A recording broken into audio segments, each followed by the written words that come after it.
What has been just your perspective on Malcolm's journey from this huge transformation from 1 to 2? It's the most I've enjoyed playing a character ever in my career. So the arc in season 1 was just so incredible to play somebody who starts in one place and ends in such a vastly different place. And this next season, we really kind of get to expand on that and explore more of where he came from. As with everything in Jessica Jones, it's super deeply grounded in human interactions and real human issues. And so, although he was manipulated by Kilgrave in season 1, we really look at what was the underlying psychological issues that led him to get into that situation in the first place. This next season is a bit of a coming of age for Malcolm. He's finding himself outside of addiction, outside of his relationship with Jessica, and asking the question, well, who am I and what do I actually want for myself? Would you say that Malcolm's kind of desire this season is to become a sidekick for Jessica? Without any spoilers, I think that is definitely where we begin the story. It's all so fresh to him, like being outside of this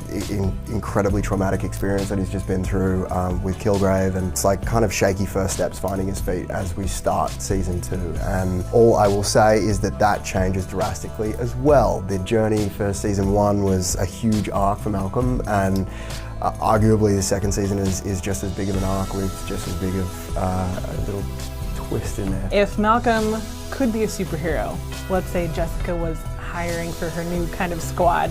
She wouldn't have I know nothing she wouldn't. to do with anything. But let's say she got issues. really drunk and was like, Malcolm, I want you to be my sidekick. Okay. What would you want his powers to be? She's always drunk, what are you talking and about? his superhero name to be? Just hypothetically.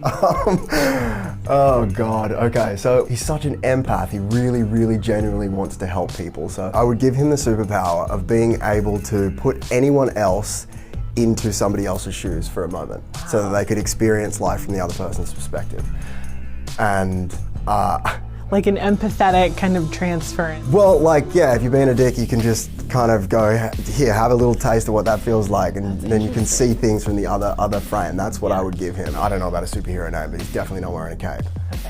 No caves. Okay. Maybe just the empath. Malcolm the empath. The empath, yeah. What would you say is like one thing that you're really hoping that fans take away from Malcolm this season?